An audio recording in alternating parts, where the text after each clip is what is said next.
What is the meaning of science for life? This question is of great importance in the early period of Nietzsche's writing.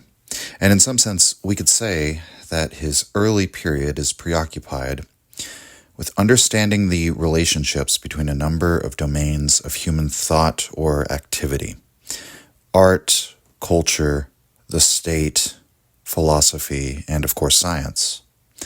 Nietzsche is not so much concerned at this time with, say, the questions of anthropological origins, nor is his goal to formulate precise definitions exactly. These such scholarly pursuits might be involved, of course, but for Nietzsche, they're subordinated to the real question: what purpose do each of these have for life? Meaning, how does art foster human life, or does it, in some cases, hamper it? Nietzsche asks this question about history in his essay on the use and abuse of history for life. The question, in some sense, is contained in the title there. Or in Nietzsche's first book, The Birth of Tragedy, he asks, what are the conditions in which art fosters life? What are the conditions in which life is hindered by art? Furthermore, how can one of these domains of human thought or activity affect the others? Is there, for instance, a hostile relationship between the state and culture? He grapples with this question in the essay The Greek State, or the question that Nietzsche puts to himself when he's examining the philosophers of the tragic age of the Greeks. When is philosophy a physician to culture, or the philosopher a physician to culture? And when is philosophy a detriment to culture? In short, throughout his early period, we see Nietzsche continually shift from domain to domain, asking, what relationship do these have to one another? What is their purpose to us as living beings? And are there ways in which the relationships between these domains can be hostile or harmonious, productive or unproductive, between culture and the state, or between science and art, or, in the fragment we're going to consider today, between science and wisdom? And this is, if I may say so myself, a somewhat curious fragment, written by Nietzsche in the year 1875, which is a little while after he'd written Birth of Tragedy and Philosophy in the Tragic Age of the Greeks, and he'd already written the first three of his untimely meditations by this point. This fragment is called Science and Wisdom in Battle, and in it, Nietzsche is grappling with the implications of his study of the pre-Platonics and his study of the course of Greek culture in general. This fragment, it's very much in the form of a note. He's writing to himself here, working through his own thoughts. It reads like the sort of scaffolding on which he might build a future work, not as if it was ever intended to be the kind of thing that would be published as a work. Much of what he says here is only roughly sketched out. He's trying to make sense of the meaning of all that he knows about the Greeks, what the history of the Greek culture, their philosophy, their art, their science can tell us that is relevant to human life right now. So Nietzsche writes in this fragment, quote, "So much depends on the development of the Greek culture, since our whole Occidental world got its impulses from it. Fate wanted that the younger and degenerated Greekism showed the most historical strength.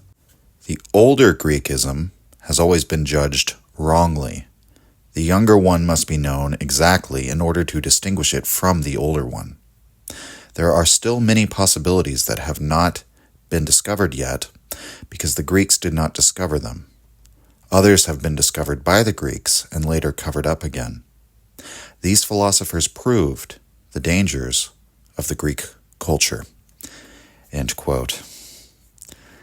So before we dive further into this fragment, I want to say a few words about Nietzsche's first book, The Birth of Tragedy, as a point of comparison here, for the background context of Science and Wisdom in Battle. I'd also recommend that if you haven't done so, to listen to the episodes on philosophy in the tragic age of the Greeks, because a familiarity with that essay, I would say, is more or less required in order to comprehend Science and Wisdom in Battle.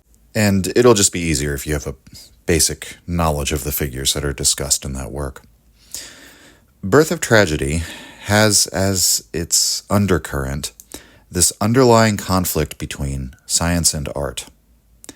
Nietzsche says in his 1886 preface to Birth of Tragedy that he was the first one to raise what he calls the problem of science, and this problem arrives on the scene in the form of Socrates, the mystagogue of science.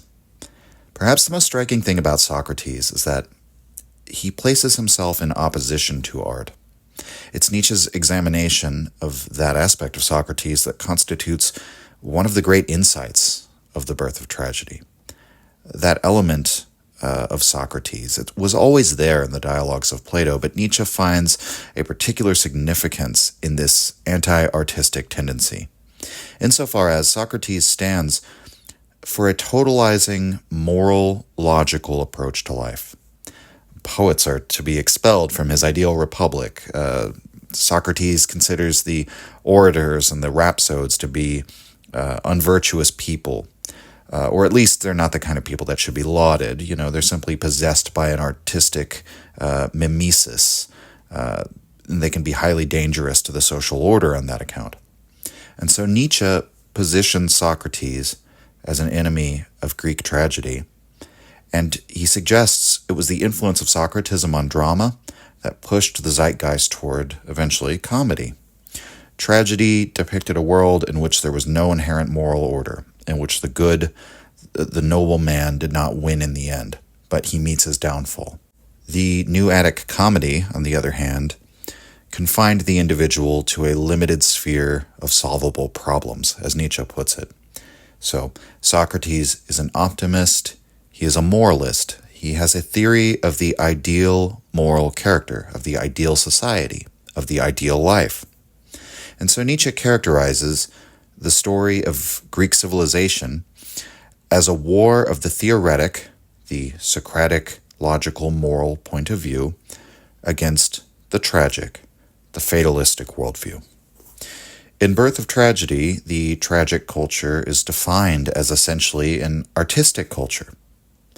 In this older Greekism, as Nietzsche puts it, the culture that Socrates attacked, the poets and playwrights are actually regarded as the true educators of the spirit. Nietzsche describes dramatic tragedy as the central cultural lodestone. The forces of Apollo, or the principle of individuation, and Dionysus, or the force of dissolution, are continually discharged within this art form. And in fact, the most famous line in all of the book is when Nietzsche writes that it's only as an aesthetic phenomenon that life can be eternally justified. That is definitive of his view of Hellenic Greece. And that's the way in which Birth of Tragedy is a kind of dramatization of this war between science and art. The artistic culture of the older Greekism that celebrated passions, that allowed for irrationality, against the new totalizing scientific worldview of Socrates that necessarily suppresses art and subordinates passion to the rational and to the ethical. The problem of science, therefore, when it's more fully articulated, is this. Does science always stand in such a hostile relationship to art? And if it does, could this tension be productive? Is there a way that art and science can be opposed and yet still benefit one another? Nietzsche believes that there can be, and that in fact there must be, because these relations of mutual tension are the only way that such productivity or creativity can exist. We could say that's the theory of the case behind Nietzsche's ultimate conclusions as regards these relationships of tension between different domains of human thought or activity. To disturb that tension is to threaten that creativity created by it. The tension, in fact, must be heightened and not slackened. Nietzsche's way of thinking about this is undoubtedly influenced by the cultural concept of the ancient Greeks of the agon, their notion of friendship that goes along with that the friend is simultaneously a rival and one's enemies are simultaneously great benefactors. Dionysus and Apollo are both irreconcilable enemies, and mutually incomprehensible to one another, but in this relationship they also mutually enhance one another. And so too with art and science. In a productive state of tension, they heighten and enhance one another, which is why Nietzsche says in Birth of Tragedy that even the Socratic attack on art, quote, again and again necessitates a regeneration of art, end quote. But Socratism nevertheless represents a great danger to Athenian society. It does so, and that it attempts to disturb that balance and unbend the bowstring, so to speak. Socrates recognizes only the Apollonian, the self-creating, boundary-drawing, representational, artistic faculty that's correlated with individuation.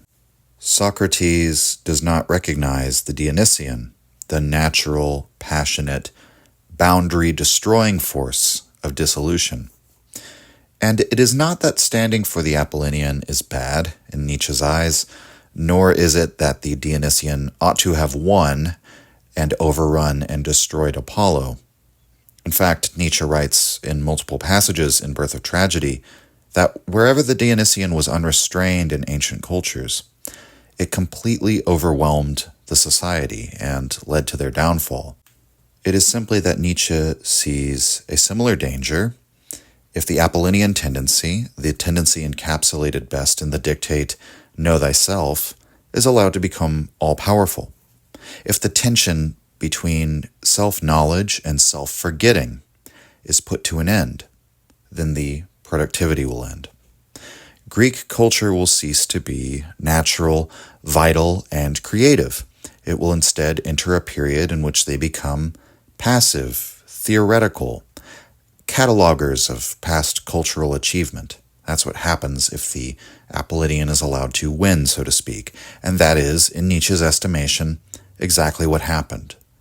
Moreover, this cultural development does not simply end with the downfall of Greece, but in some sense continues throughout the entire history of European culture. As Nietzsche says in the part of that fragment that we quoted earlier, we received all of our impulses from the Greeks. So Nietzsche writes in Birth of Tragedy 15, quote, "He who once makes intelligible to himself how, after the death of Socrates, the mystagogue of science, one philosophical school succeeds another, like wave upon wave, how an entirely unforeshadowed universal development of the thirst for knowledge in the widest compass of the cultured world, and as the specific task for everyone highly gifted, led science on to the high sea from which since then it has never again been able to be completely ousted. How through the universality of this movement a common net of thought was first stretched over the entire globe, with prospects, moreover, of conformity to law in an entire solar system. He who realizes all this, together with the amazingly high pyramid of our present-day knowledge, cannot fail to see in Socrates the turning point and vortex of so-called universal history." End quote. But it is telling what Nietzsche imagines as his counterfactual to this. He imagines not the ascendance of the totalizing artistic impulse, the Dionysian overwhelming society, but imagines the possibility of an artistic Socrates. He says that in view of Socrates' life and character, it prompts us to ask the question, quote, whether there is necessarily only an antipodal relation between Socratism and art, end quote. So is the totalizing scientific impulse of Socrates always going to overwhelm and destroy art, or is there another possibility of holding science and art in this state of tension, even heightening the tension, but not seeking to resolve it by overrunning and destroying one or the other, or banishing or emasculating one or the other? Is the birth of an artistic Socrates something that must be regarded as essentially contradictory, or is an artistic Socrates possible? Again, returning to Birth of Tragedy 15, quoting here further in an abridged form, quote, "But now science, spurred on by its powerful illusions, hastens irresistibly to its limits, on which its optimism, hidden in the essence of logic, is wrecked. The noble and gifted man inevitably comes into contact with those extreme points of the periphery where he stares at the inexplicable.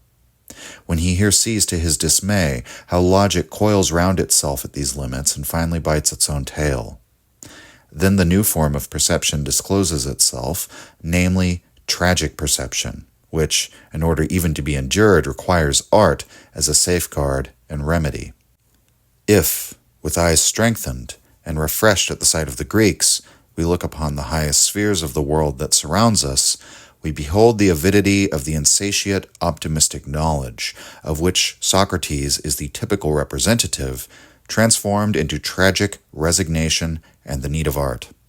While to be sure, this same avidity in its lower stages has to exhibit itself as antagonistic to art and must especially have an inward detestation of the Dionysio-tragic art, as was exemplified in the opposition of Socratism to the Aeschylean tragedy. Here then, with agitated spirit, we knock at the gates of the present and the future. Will that transforming lead to ever new configurations of genius, and especially of the music-practicing Socrates? End quote. And I think it's important to note Nietzsche leaves off on a question mark there. What is significant for our purposes in this passage is noticing those relations of tension, the way in which Nietzsche is thinking through the possibilities through a series of questions. He asks how science can be placed in a healthy relation to art. And healthy does not mean free of conflict, but the opposite. The image of this healthy opposition is not the rejection of Socrates and all that he represents, but a Socrates that practices music. After perceiving the limits of the rational, theoretical, optimistic approach to the world. At the end of optimism is the perception of the tragic, when we realize that logic cannot solve what we might call the deepest, most existential problems of the human condition. Where then do we have recourse? It's at those limits of the uses of science that we return to art and begin to look for aesthetic justifications for life. And so it might be possible at just such a limit where the scientific modern man finds himself beyond the extremities of science and then drawn to the sphere of art, that what Nietzsche calls new configurations of genius might arise. And Nietzsche wonders in this passage if such a restored tension between science and art could perhaps be the path forward for the modern mind, or whether it will simply be torn to shreds, quote, by the restlessly barbaric activity and whirl which is called the present day, end quote.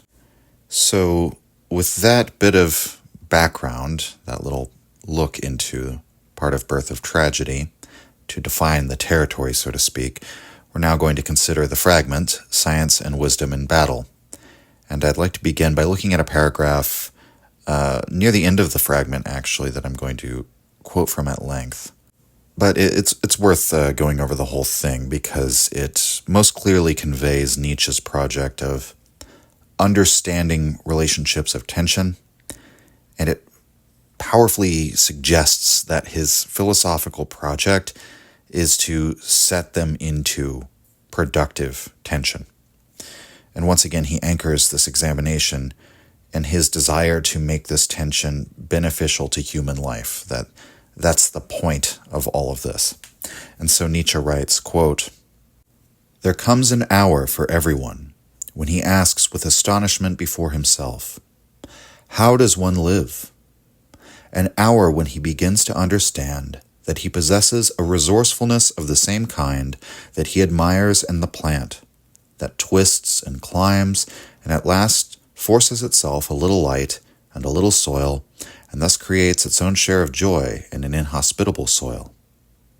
In the descriptions which one makes of his life, there is always such a point, where one marvels how here the plant can still live, and how it still goes on with an unshakable bravery.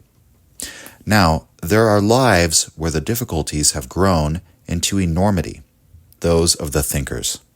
And here, where something of it is told, one must listen attentively, for here one hears something of the possibilities for life, of which only to hear brings happiness and strength, and pours down light on the lives of those in later ages. Here everything is so inventive, prudent, daring, desperate, and full of hope, such as the voyages of the greatest circumnavigators of the world, and also indeed something of the same kind, circumnavigations of the remotest and most dangerous areas of life. The astonishing thing in such courses of life lies in the fact that two hostile drives, pushing in different directions, are here forced to walk, as it were, under one yoke. The one that wants knowledge must again and again leave the ground on which man lives and venture into the unknown. And the drive that wants life must again and again grope its way to a roughly safe place on which to stand. We are reminded of James Cook, who had to grope his way through a chain of cliffs, sinker in hand, for 3 months, and whose dangers often increased to such an extent that he even gladly sought shelter again in a situation which he had shortly before considered one of the most dangerous. That struggle between life and cognition will be all the greater, that going under a yoke all the stranger, the more powerful both urges are." End quote. And Nietzsche was fond of describing such intellectual adventures by referring to the voyages of real-life explorers. As we see from numerous references to Columbus when Nietzsche was staying in Genoa. From there, Columbus launched his voyage to the New World. And here he refers to the expeditions of Captain James Cook, man who explored Australia and New Zealand. Danger is described, but as a kind of enticement, danger as an adventure, as a powerful thing that enhances the explorer, makes him larger than life. But most important here is Nietzsche's assertion that in the great explorers of the psyche, just as in the great explorers of the natural world, two mutually hostile drives who wish to push in two directions walk under one yoke. They're bound together, forced to walk together. So here Nietzsche sets cognition against life, and he means here the rational intellectual cognition, the scientific spirit which seeks particular empirical knowledge. Nietzsche writes that, quote, "Science fathoms the course of nature, but can never command man. Inclination, love, desire, unwillingness, exaltation, exhaustion, science does not know all this. That what man lives and experiences, he must interpret himself in some way, thereby estimate." End quote. The activity of interpreting one's life, one's experiences, is, roughly speaking, what Nietzsche here calls wisdom. Wisdom is what drives us in this project of making estimations of life. Estimations based on inclination, love, desire, aversion, all of that irrational, instinctive human stuff that science cannot draw upon. As Nietzsche would later write in Beyond Good and Evil, to judge is to be unjust. To make a valuation is in some sense to have simply a physiological demand for a certain way of life. And so these sorts of claims, or these sorts of judgments rather, cannot really be evaluated by science. All the same, one may still find the meaning of both of these terms, or rather the distinction Nietzsche is making between these terms, science and wisdom, somewhat vague or maybe open to interpretation. So Nietzsche helpfully clarifies near the beginning of this passage exactly what he means by both terms. He begins this fragment by exploring how it is that man finds a need for science, and he writes, quote, "Science, before it is habit and instinct, arises 1. If the gods are not thought well, great advantage to recognize anything as solid. 2. Egoism drives the individual to seek his benefit through science and certain pursuits, e.g. navigation. 3. Something for distinguished people who have leisure, curiosity. 4. In the wild to and fro of popular opinion, the individual wants a firmer foundation. How does this drive to science differ from the drive to learn and accept anything at all? Only by the lesser degree of egoism, or the further tension of the same. First, a losing oneself in things. Secondly, a selfishness extended beyond the individual. End quote. Okay, so Nietzsche is concerned with the question of why we would become scientific before it is habit and instinct. In other words, to put ourselves into the mindset of a society which is not yet overtaken by this totalizing scientific outlook that's fostered by Socrates. Let us take ourselves back to a mindset in which the value of science is not yet proven, not yet taken for granted. Why become scientific? One reason, if the gods are not thought well. So if the religion of the society has become questionable, then it becomes to one's great advantage to find some solid metaphysical ground to stand on. It is in that culture in which myths are no longer motivating that we find ourselves set before the burning question, what exists and why? A second reason, the personal advantage granted by the sciences. Nietzsche mentions navigation. Learning to use the stars to set your course gives a definite advantage to the sailor. Thirdly, scientific thought might arise among the leisurely class. Somebody who makes a foray into the investigation of the natural world will, in this pre-modern age, usually be an individual of means, we should say, who needs new domains of activity for their recreation beyond those of quotidian survival. And the fourth and final reason Nietzsche gives, this divergent multitude of viewpoints held by the many. This drives the individual to seek a firmer foundation for their knowledge because when they look out into the public sphere, they don't perceive a consensus but a continuous quarrel. So they try to then know for themselves truths about nature to find a firm ground to stand on. In so many words, ever since ancient times, it's been easy to notice that in the public sphere, we simply don't all agree, even about the most basic facts. And who are you going to outsource your authority to when it comes to determining the facts of the natural world? And this observation is what turns us away from seeking that truth in opinion at all and turns one towards looking for that truth in the form of concrete facts. So another interesting thing about the passage we just read is that Nietzsche recognizes there's this implicit tension between science, which is that pursuit of concrete truths, and egoism, the pursuit of personal advantage. The desire to simply learn new skills or acquire new technical knowledge need not indicate a scientific spirit just by that token alone, since these are purely egoistic desires for learning. The scientific spirit only truly emerges after the fact of somebody having that initial impetus for science, one of which is egoism, personal advantage, the personal advantage of the navigator, right? The scientific spirit only emerges after the fact by one overcoming egoism, either by losing oneself in their study of the natural world, or heightening the tension of science and egoism by extending one's self-interest beyond that individual advantage. For some examples of this that I could come up with, an example of scientific thinking overcoming egoism, I think, can be seen in the writing of Montaigne, when he suggests that, quote, study and contemplation draw our soul out of us to some extent and keep it busy outside the body, end quote. And then, on the other hand, we could interpret, say, the example of Spinoza as someone in whom the egoism is heightened by the scientific drive, insofar as Spinoza's view of nature, and in fact all individuals within nature, is that they're all modes of the same substance, which is God.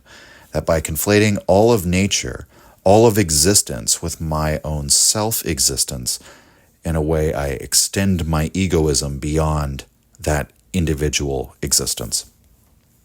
Next, Nietzsche defines wisdom. Quote, wisdom shows itself, 1, in the illogical generalizing and flying to the ultimate goal.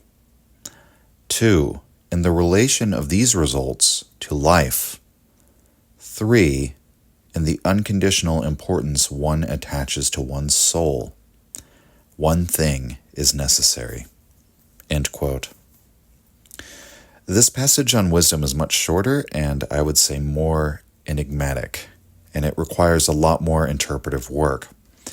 But we can see the unmistakable similarity in what Nietzsche calls wisdom to the way he talks about the pre-Platonic philosophers, especially in philosophy in the tragic age of the Greeks. These men that he said proceeded by great leaps and flights of fancy, and he compares that, or contrasts it rather, with the theoretical style of philosophy which is characterized by system building. Nietzsche literally uses the term flying here. Wisdom flies toward the ultimate goal by means of illogical generalizing. And that is often the exact same language and the exact same metaphor that he uses to describe the philosophy in the tragic age of the Greeks. So already we have a tension between wisdom and science, and that the scientific spirit has as one of its constitutive elements the commitment to logic. And on the other hand, wisdom, in this very first aspect of it, has a element of illogical generalizing. And illogical generalizing, I think, is best exemplified in that drive to articulate the unity of existence as we find it in the pre-Platonic philosophers. If we consider what Nietzsche said in the passage on Thales in the essay Philosophy in the Tragic Age of the Greeks, this is what Nietzsche writes in section 3, quote, "The philosopher tries to make the total chord of the universe re-echo within himself and then to project it into ideas outside himself. He still retains the circumspection to contemplate himself coldly as the reflex of the world. He retains that cool-headedness which the dramatic artist possesses when he transforms himself into other bodies, speaks out of them, and yet knows how to project this transformation outside himself into written verses. What the verse is to the poet, dialectic thinking is to the philosopher. He snatches at it in order to hold fast his enchantment, in order to petrify it." End quote. Thales certainly made an illogical generalization when he said that all is water, just as Heraclitus did when he described existence as an ever-living fire. Notice that Nietzsche refers here to the dramatic artist, the pre-Platonic philosopher, in his flying leap toward his ultimate goal, which is to describe the unity of existence, reflects everything in the cosmos out of the mirror of his own soul. This is more akin to an artistic project than a scientific one.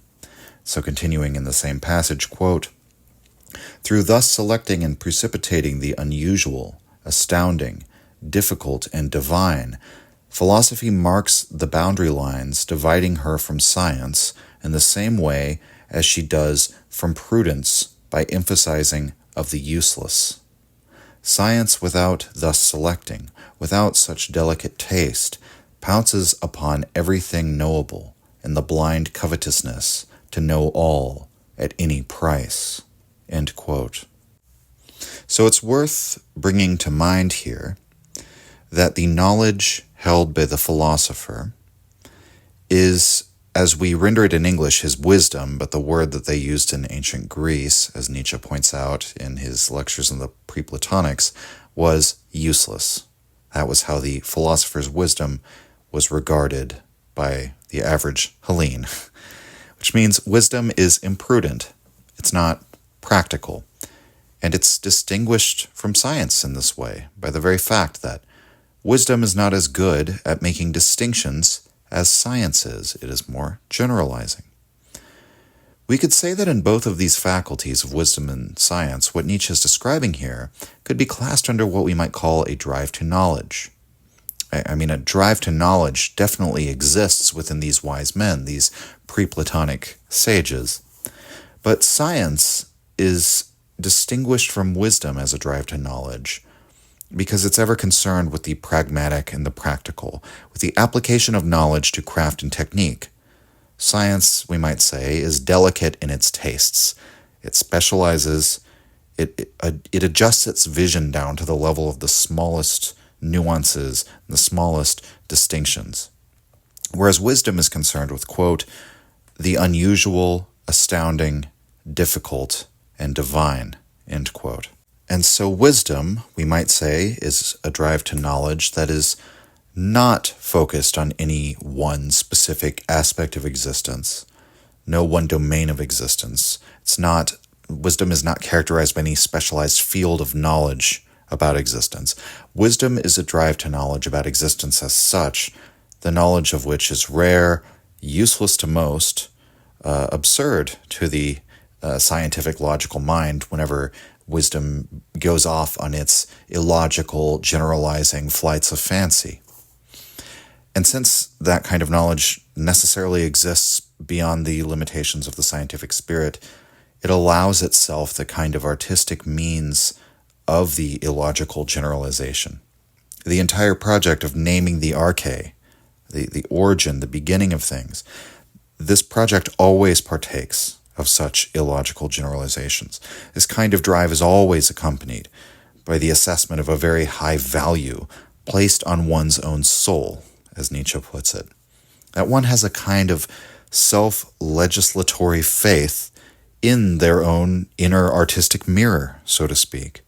That one even dares to reflect the totality, the unity of existence in their own poetic language. That speaks to a sort of incredible pride. And as I mentioned at the end of the last episode, pride is one of the recurring themes when we look at the personalities of the pre-Platonics.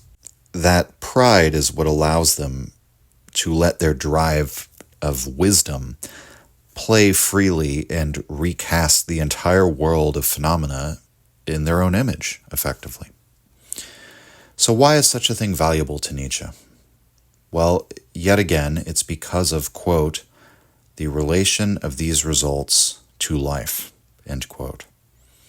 For example, when Nietzsche is assessing the philosophical project of Anaximander, who creates this moral picture of existence in which all incarnate beings steal their existence from the indefinite origin of all being, Nietzsche says, quote, "It may not be very logical. It is, however, at any rate very human, and moreover quite in harmony with the philosophical leaping described above." End quote. So the wisdom of Anaximander is not, in its essence, logical, so much as it is an image of existence that has profound implications for life. What is relevant is the way in which this reflection of reality motivates our activity. If we are to regard our existence as blameworthy, a theft from the indefinite that must be recompensed with our own destruction, what impact does such a view have on our lives? If we're to regard existence as a mere play of the god-child Aeon, as Heraclitus does, what impact does that view have on our lives? Both these men produce these images out of that unconditional importance that they attach to their own souls. Perhaps the most puzzling line in the bit on wisdom is when Nietzsche says that, quote, "one thing is necessary," end quote. And that line could mean many things. I interpret Nietzsche here as saying that this pride, this unconditional importance, is the thing that's necessary for the pursuit of wisdom. This is required because as we're going beyond the limitations of universal objective scientific fact, you have to operate to some extent on faith and on aesthetic taste. And in order to do this, you have to have an almost inflexible trust in yourself. We can see in this picture of both science and wisdom that neither alone can be the sole drive behind philosophy. Rather, in the pre-Platonics, both of these interact in that productive tension. And that's what produces the creative philosophical drive. One must possess a logical mind, but also a willingness to leap illogically in order to fly to their ultimate goal. One must be able to subdue their egoism in service of scientific investigation, but one must also possess the kind of egoism that gives one license to produce such a fanciful, all-encompassing image of reality. Back to the Fragment, in the section that immediately follows, Nietzsche describes how Socrates, like all these other pre-Platonic figures, philosophizes out of this tension between wisdom and science. But here, as elsewhere, the theoretical worldview of Socrates threatens to put an end to that productive tension. Nietzsche writes, quote, Socratism is once wisdom in taking the soul seriously, secondly, science as fear and hatred of illogical generalization, thirdly, something peculiar through the demand of conscious and logically correct action. This causes damage to science, to ethical life. Socrates, just to confess it frankly, is so close to me that almost always I fight a fight against him. End quote. You probably recognize that last line if you've listened to the show for a while. I've quoted that line many times when describing the relationship between Socrates and Nietzsche. This is where that line comes from. It's particularly fascinating to consider that line in light of what immediately precedes it, though. The way in which Socrates, through his very project of attempting to bring forth the scientific and the ethical in their totalizing form, ends up doing harm to both. How does he do harm to both? Well, by disturbing that tension. The wisdom of Socrates is that he takes his soul seriously. The state of one's soul, of one's character, especially their moral character, is one of the most serious concerns in the Socratic worldview. But because he draws upon the scientific distrust of illogical generalization, in other words, against those artistic flights of fancy that are a key part of wisdom, he undercuts his own wisdom by that same token. He emphasizes one aspect of wisdom that ends up being hostile to science, and he ends up emphasizing one aspect of science which is hostile to wisdom. Is another way that you could look at it. And I think Nietzsche sees the way in which he himself could very well end up as a figure just like Socrates, because he sees some of those same tendencies in himself. Perhaps Nietzsche fears endangering the very values that he wished to foster. That's another potential meaning of that last line.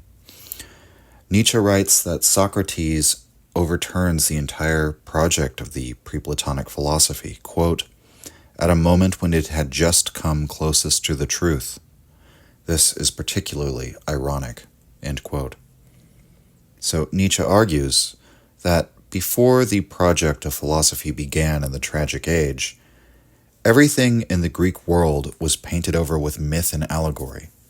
It was only when myth faltered that the spirit of the Greeks could truly shine. At least in this fragment, Nietzsche favorably compares the unallegorical knowledge of the philosophers with the mythic pagan culture of the Greeks, which he calls gloomy. The philosophers were those who dared to deprive themselves of these myths. Quote, the individual who wants to stand on his own, there he needs final knowledge, philosophy. The other people need slowly growing science, end quote. So the decline and overall demystification of the Greek religion was this steady process. And so for the great many, in the background of that process is a steadily growing scientific mindset as a sort of compensation. And the philosopher is the kind of person who's not satisfied with this. He can see the sublation happening, see the way in which one worldview is overcoming another, and perhaps the very perception of that relativity is something that would then give him license to seek for a firmer foundation on his own. In the same way that you look at the mass of public opinions and how there's no consensus between them, only an endless quarrel, and it drives you to find something on which you can stand firm. Nietzsche writes, quote, the myth as a lazy bed of thinking. On the other hand, the cold abstraction and the strict science, i.e. Democritus, end quote. So it's sort of somewhat a negative view of the pure myth and the pure science, which is interesting because Nietzsche, you could take that as negative in its tone, and it seems like it is.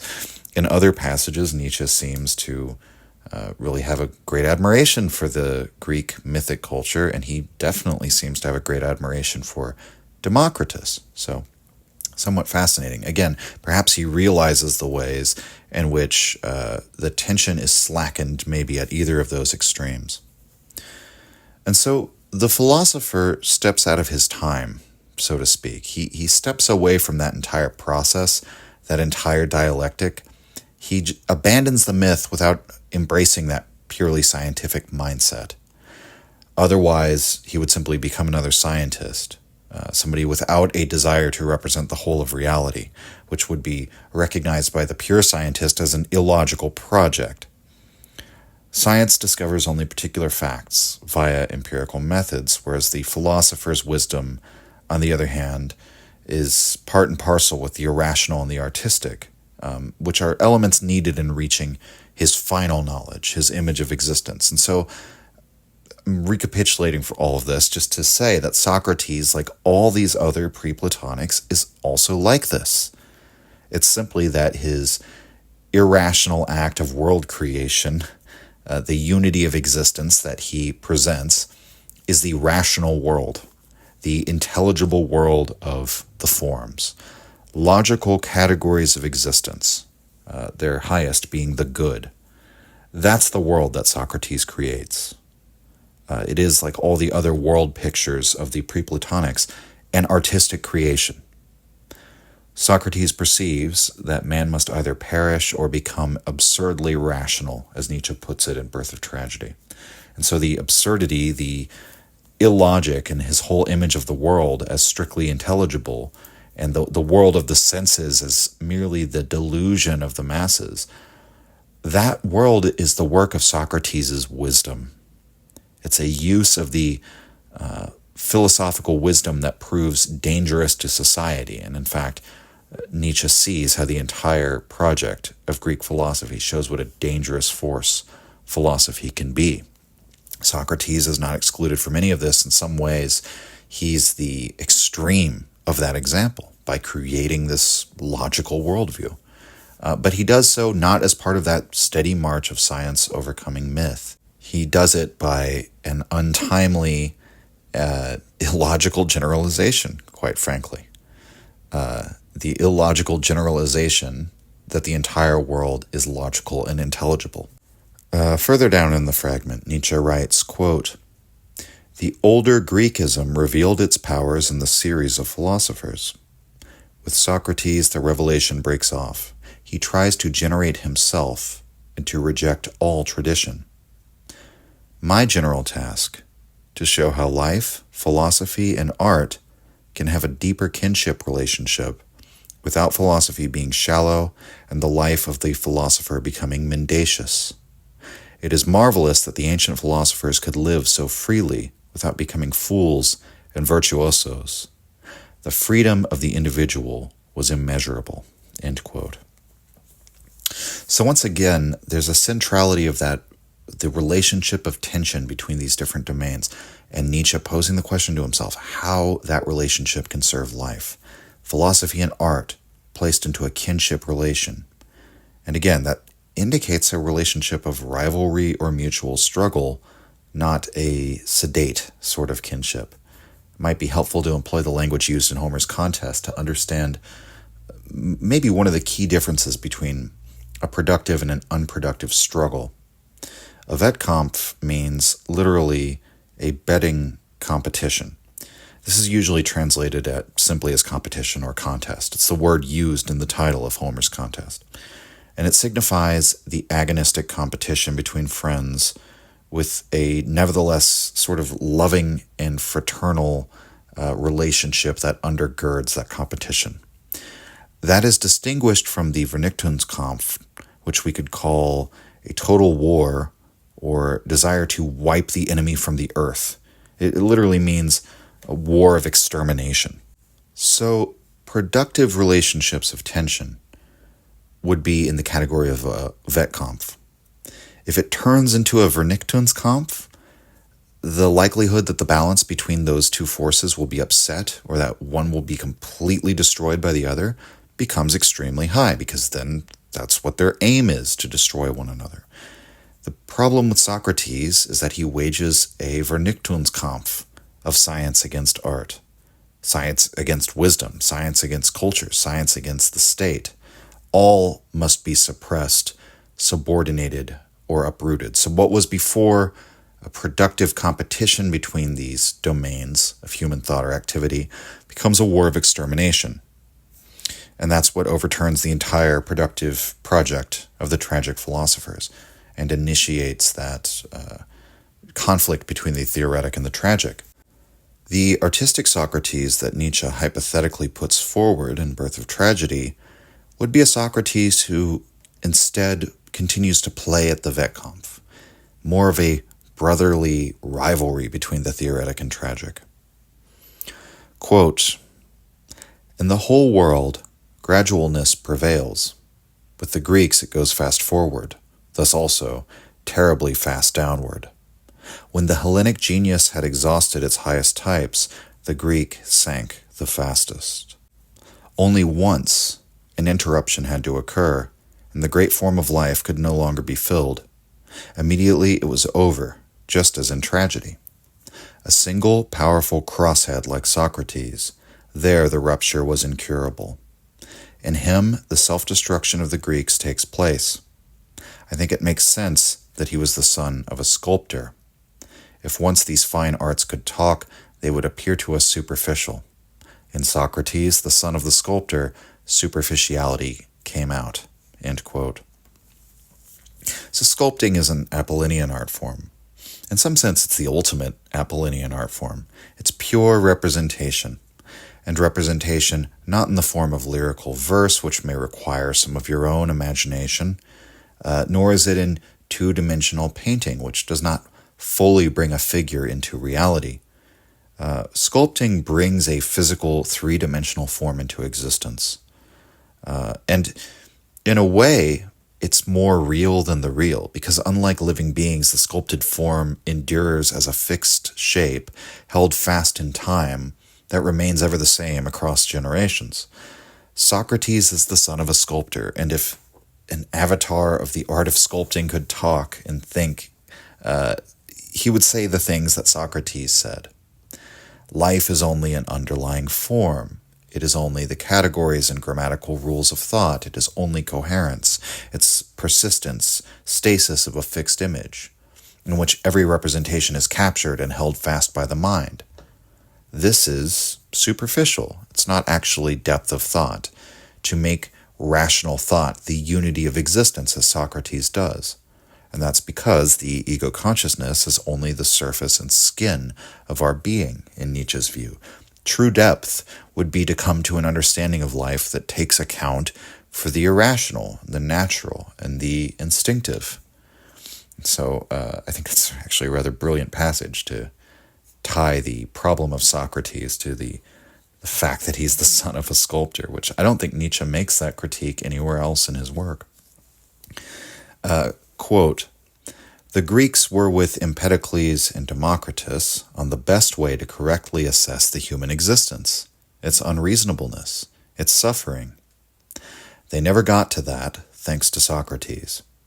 The unbiased view of human beings is missing in all Socratics, who have ghastly abstracts, the good, the just, in their heads. They lose impartiality through Socrates. The myths and tragedies of the Greeks are much wiser than the ethics of Plato and Aristotle, and their Stoic and Epicurean men are poor against their older poets and statesmen." End quote. And so here, Nietzsche says that Democritus and Empedocles, they were guiding the Greeks on the best way to correctly assess human existence. And it's interesting because just earlier in the fragment, he seems to associate Democritus with a sort of purely scientific, materialistic worldview, which he calls cold and calculating, which, as I said when we looked at that passage, could come off as somewhat negative. But, and I think a lot of this, some of those apparent contradictions might just be in the fact these are roughly sketched out notes and we can't really demand absolute consistency from them. But I think Nietzsche makes it clear here, these latter figures of the pre-Platonic philosophers were guiding the Greeks on the best possible path to assess human existence. And he calls it correct here, hearkening back to his lecture on Democritus, where he says the Democratian system is the most consequential of all of the ancient systems of thought. And the reason why the Socratic philosophy is a step down is also interesting, that it's a loss of impartiality. that there was a kind of, what might we say, an almost wise detachment or wise form of dispassion in Democritus, in contrast to Socrates' somewhat unwise form of scientific hostility toward the illogical generalization, we might say. And it's not exactly easy for me to find the words for why one form of detachment or dispassionate approach is wise and the other is not, except to say that, Nietzsche makes it clear here that really it's the moralism of the Socratics, which seems to be relatively absent from somebody like Democritus. Now, another helpful segment that Nietzsche arranges in a list form gives a contrast between the older Greekism, which we've identified with the tragic age, the age of the pre-Platonic philosophers, and the younger Greekism, which he characterizes here with the title of Socratism, which is what we might call the Greekism of Hellenistic Greece, or as Nietzsche calls it in Birth of Tragedy, Alexandrian Greece. The older Greekism is the productive tension between wisdom and science. The newer is characterized by the unbalanced, superficial tyranny of scientism that's inaugurated by Socrates. And so here are the ways in which the older Greekism is different from the newer. Quote, 1. The older one is related to art. Its solution of the world riddle has been inspired several times by art. 2. It is not the negation of the other life, but has grown out of it as a rare blossom. It speaks its secrets, theory, practice. 3. It is not so individual, eudaimonological, without the nasty pretension to happiness. 4. These older philosophers themselves have in their lives higher wisdom, and not the cold, clever virtuousness. Their life picture is richer and more complicated. The Socratics simplify and trivialize. End quote. There's another running theme that I haven't drawn out yet, but that you might have noticed of Nietzsche discussing virtue itself as a sort of superficial thing. Or when he talks about philosophers, the danger of them becoming mendacious, becoming virtuosos or fools. That moralism is an inherently public thing. It's an inherently surface level thing that in a way is the farthest thing from the kinds of depths of the soul in which one discovers one's wisdom, the way Nietzsche is using it here. That morality, that pursuit which has characterized so much of philosophical writing, is in some very profound sense for Nietzsche not what philosophy is truly about.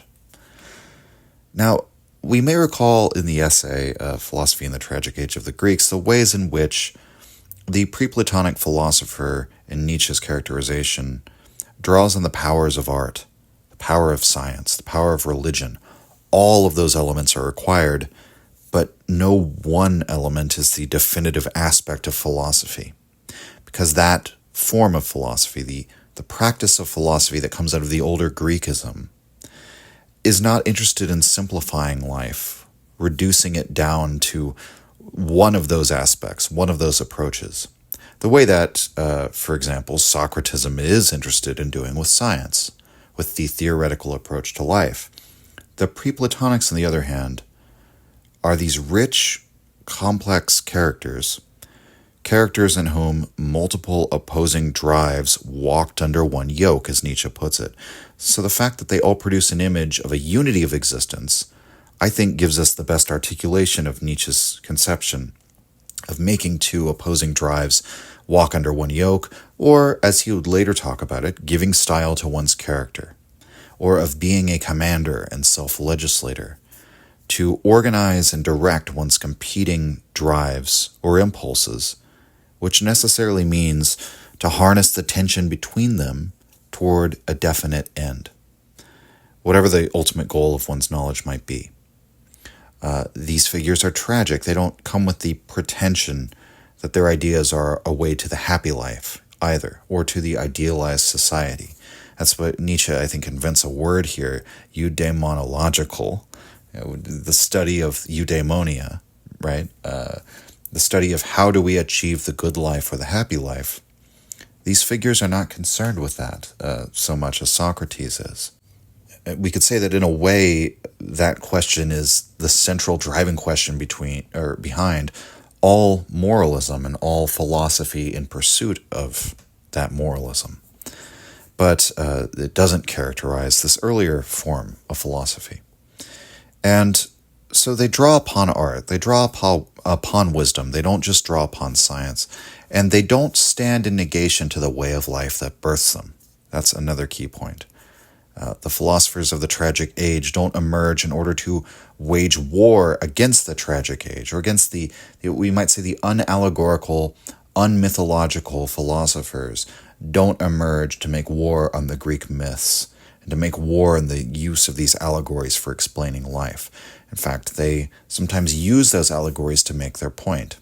I think a lot of what we're discussing here really becomes clear in a figure like Empedocles, where Nietzsche sees how science and myth are both two different kinds of horses. Scientific thinking and mythic thinking are two different kinds of horses one might ride to their goal. But we might see them as fundamentally horses of a different temperament, right? Or horses who want to run in two different ways. And he sort of harnesses them together and rides either or at a given time according to his need. He makes these two competing drives sort of walk under one yoke, so to speak, and he's a character that blends all of these sort of different, apparently contradictory character aspects, and he utilizes and draws upon the personified deities of Aphrodite or Harmonia, however she's called, as this force of love, to use it to describe something which is actually philosophically fecund. So I think Empedocles is a wonderful example of much of what Nietzsche's talking about. And I should say, there's a great deal about Greek history in this fragment as well, where Nietzsche speculates about various figures throughout Greek history, not all of whom are philosophers. And he kind of speculates about the driving motivations behind several key figures in Greek history, or speculates about the effect that certain events had on the course of Greek history. Again, much of this is not arranged in a coherent chronological way. These remarks are somewhat scattered throughout the fragment. But there are a few interpretive claims that Nietzsche makes that may interest us in light of our inquiry into productive tensions, which I guess is the theme here. So, for one thing, Nietzsche brings to mind the Greek king hatred, which he called their abomination of autocracy in Homer's Contest.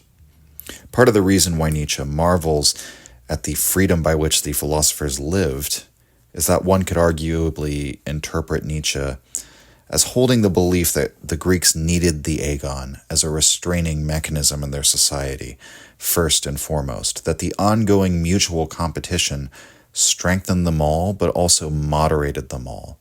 They all served as checks on one another because they were such impulsive, passionate people. And without such checks, they would have lunged headlong into the abysses of cruelty, the most horrific excesses. And so Nietzsche writes, quote, "The tyrant who can do whatever he wants, i.e. the Greek who is not restrained by any force, is a completely self-indulgent being. He overthrows the customs of the fatherland, does violence to women, and kills people at will. Equally unbridled is the tyrannical free spirit, of whom the Greeks are also afraid." End quote. So this hatred of autocracy is a sign of the democratic spirit of the Greeks, and accordingly Nietzsche thinks that the reforms that many attempted to implement in the Greek world might actually have been possible had the tyrant been an Empedocles. Empedocles, he was, of course, a man who was democratic in his sentiments, and he was also a Pythagorean religious reformer. And he wished to bring all of the Hellenic world into the spirit of brotherly love. But instead, the tyrannies never lasted, and the spirit of religious reform, which characterizes the 6th century BC, fizzled out, and the religion continued to degenerate in Nietzsche's interpretation, which allowed Socratism to later come along and then flourish.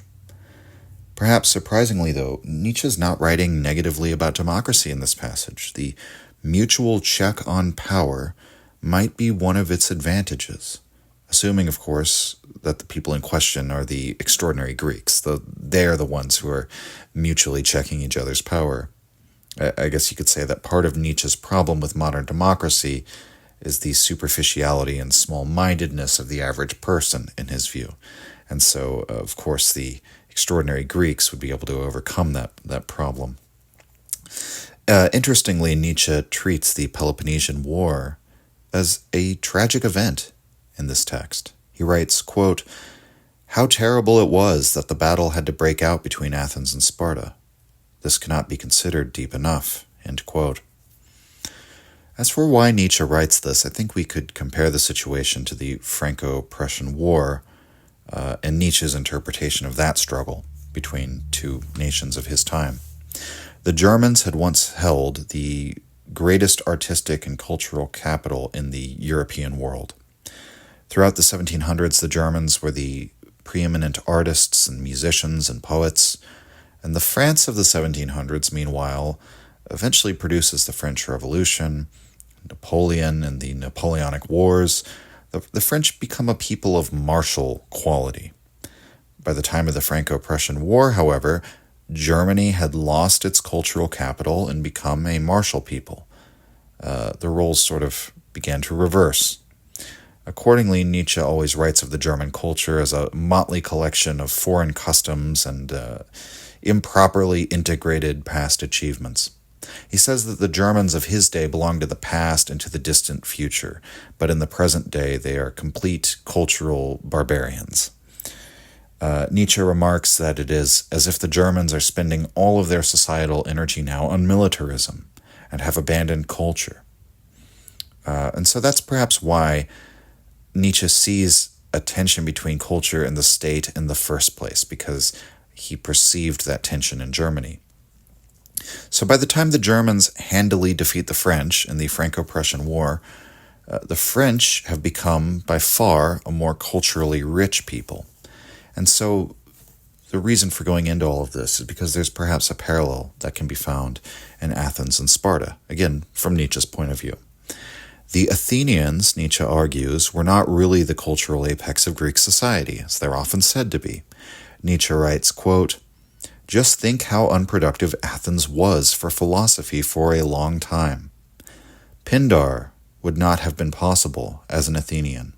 Simonides shows it. Nor would Empedocles have been, nor Heraclitus. All the great musicians come from outside.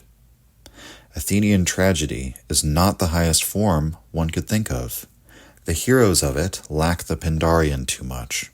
End quote. So, if you noticed when we were going over the pre-Platonic Greeks in the past handful of episodes, the number of them that come from Athens are, zero. It's not until we get to Socrates that we have a natural-born Athenian philosopher of any note, and though several of them do move to Athens, none of them are from Athens. And here, Nietzsche unfavorably compares Simonides to Pindar, those two great rivals of one another. But instead, the real genius of the Athenians in their earlier period, the period of older Greece, was in producing statesmen, producing sailors and strategoi. The Athenians grew to a position of domination over the Greek society through the Delian League as undisputed masters of the sea, not as the sort of cultural zenith of Greek society. Quote, "The spiritual domination of Athens was the prevention of that reformation. It is necessary to think about the time when this domination did not exist. It was not necessary. It became necessary only as a result of the Persian Wars, that is, only after it showed the physical, political power. Miletus, for example, was much more talented. Agrigentum, too." End quote. So Miletus is a city that produces two, or possibly three, of those philosophers of the tragic age, Thales, Anaximander, and possibly Democritus. Agrigentum is where Empedocles is from. When Sparta defeats Athens in the Peloponnesian War with the help of the Persians, the Athenians lose their militarist capital and instead focus solely on their cultural capital.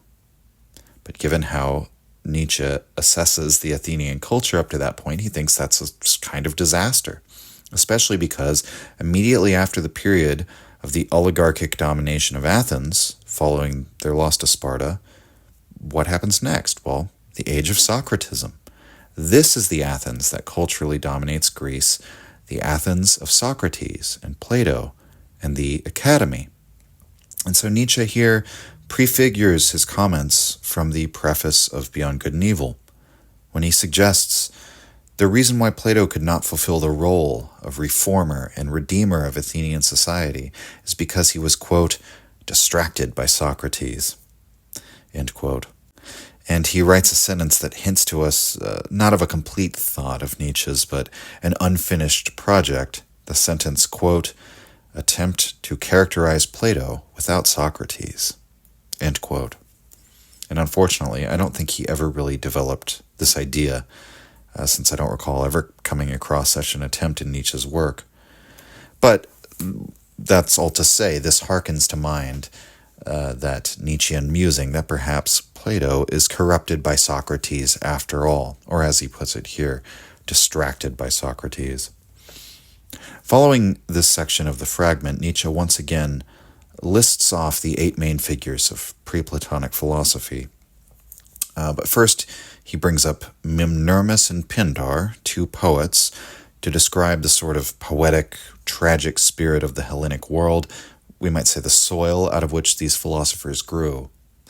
And what follows is a sort of timeline of how the struggles between these forces unfolded.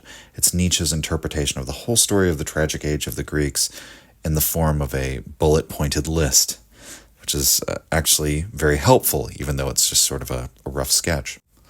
Quote, the passion in Mimnermus, the hatred against the age, the deep melancholy in Pindar.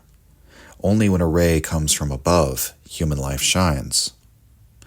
To understand the world from suffering is the tragic in tragedy. Thales, the unmythical, Anaximander, passing and arising in nature morally as guilt and punishment. Heraclitus, lawfulness and justice in the world. Parmenides, the other world behind this one as a problem. Anaxagoras, world builder.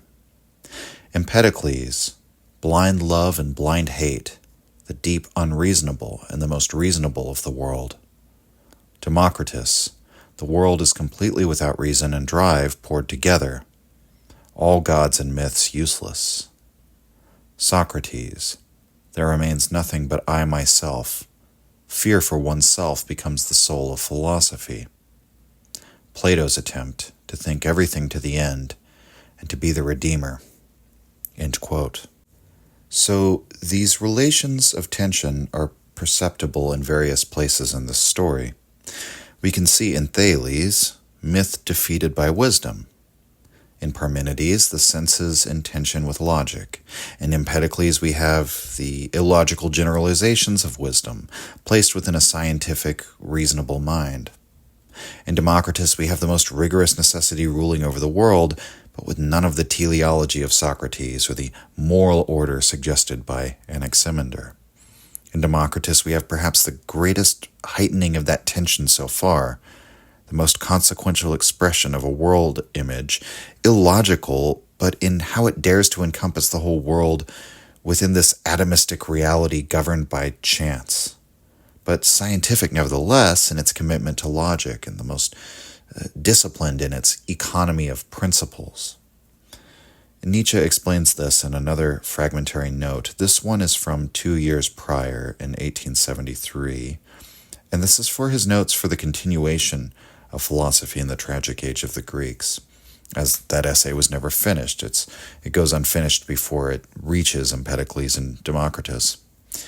In the first section of that note, Nietzsche writes, quote, that hypothesis, which explains the existing world with the smallest expenditure of assumptions and means, is to have preference.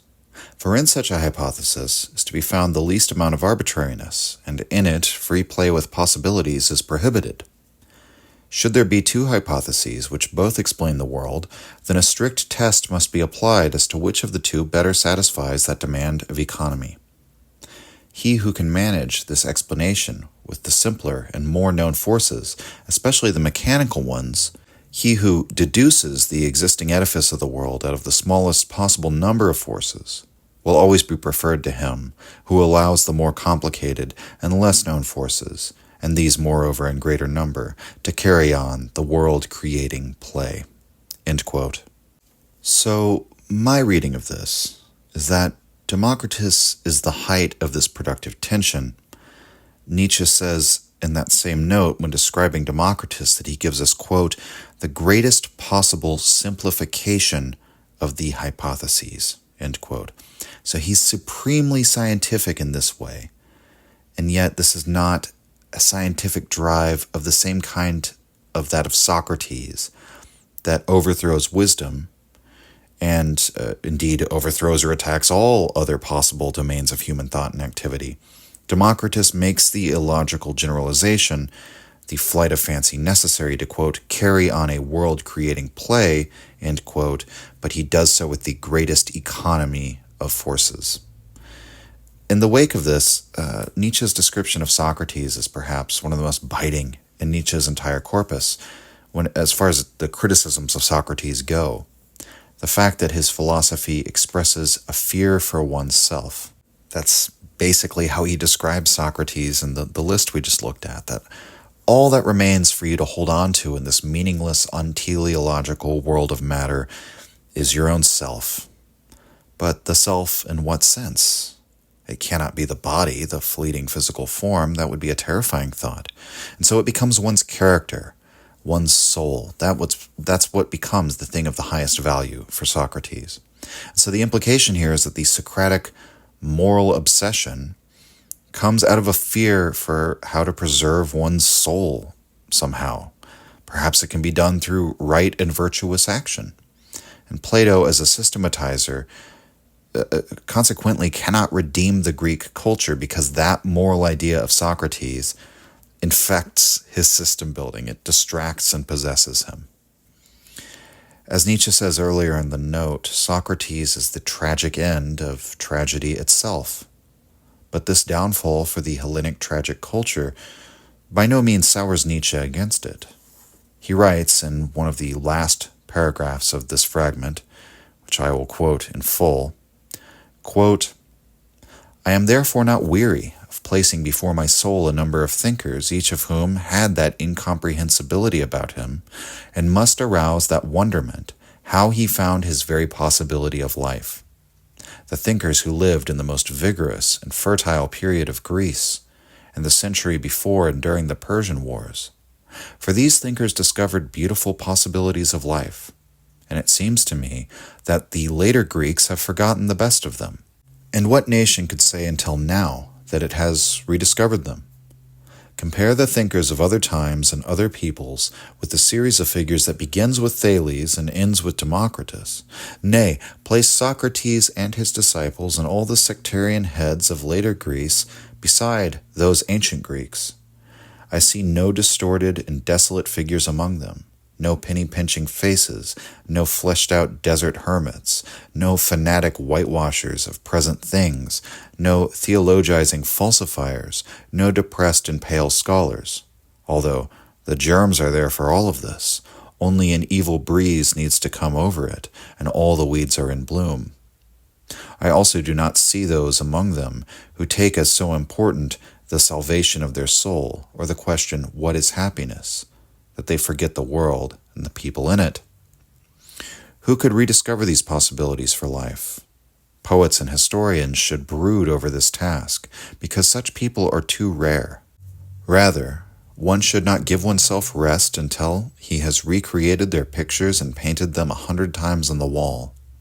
For our so inventive time still lacks just that marvelous beauty, wherefrom our ugliness. For what is beauty if not the reflection beheld by us of an extraordinary joy of nature at the discovery of a new fruitful possibility of life? And what is ugliness, if not the displeasure about itself, the doubt whether it really still understands the art to seduce life? End quote. The final question reminds us again what this is all about for Nietzsche. Just as the battling forces of science and wisdom that drove the pre-Platonic project had as their common yoke the desire to relate one's ultimate and most highly prized knowledge to the activity of life, right?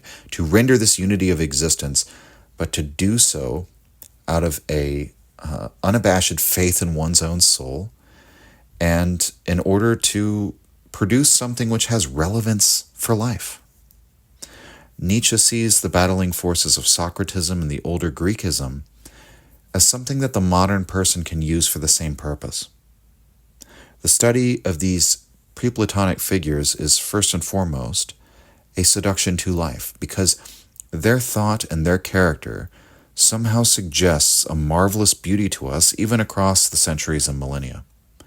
Studying such beautiful possibilities for life is not so much about the desire to become absorbed with any one of these great figures and become a mere emulator, but rather to see the beautiful tension between them, and the way that they sharpen one another in their struggles to make their own individual world images reign supreme. We see this, for example, in the contrast Nietzsche creates between Heraclitus and Parmenides. It's through both of them, this mutual opposition and hostility, that we see both figures all the more clearly. And it's worth noting that this alleged hostility between these two is at best a great embellishment of Nietzsche's. It's his own retrospective interpretation of how the two relate.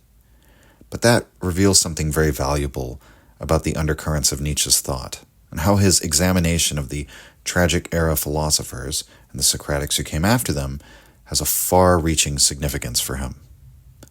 The entirety of Nietzsche's philosophical thought begins on the heels of these considerations of mutual relations of tension, the health or sickness of a society as measured in whether such relations are productive or not. While later Nietzsche would move on from culture as a central focus, and would move on also from the aesthetic justification for life, questions such as the problem of science or the role of philosopher to culture, the relationship of art to rational thought, these would always preoccupy him. He finds in the Greeks and their cultural history a relevant and eternally instructive example to us in the modern day, all the way through to one of his last books, The Twilight of Idols. He returns to the problem of Socrates there, and he ruminates about the future of European culture. As Nietzsche remarks at the conclusion of this 1875 fragment, quote, "The Greeks have certainly never been overestimated," end quote. We have never come close to really grasping just how important the story of the Hellenic world truly is. For Nietzsche, all of the drama that now unfolds in the arenas of modern culture is already there in the story of Greece. That's all for this week, everyone. I love getting into more obscure material like this. I also want to suggest that if you're interested in reading more about this, go check out Joel Zwann's thesis, The Struggle Between Science and Wisdom in Nietzsche's Early Writings.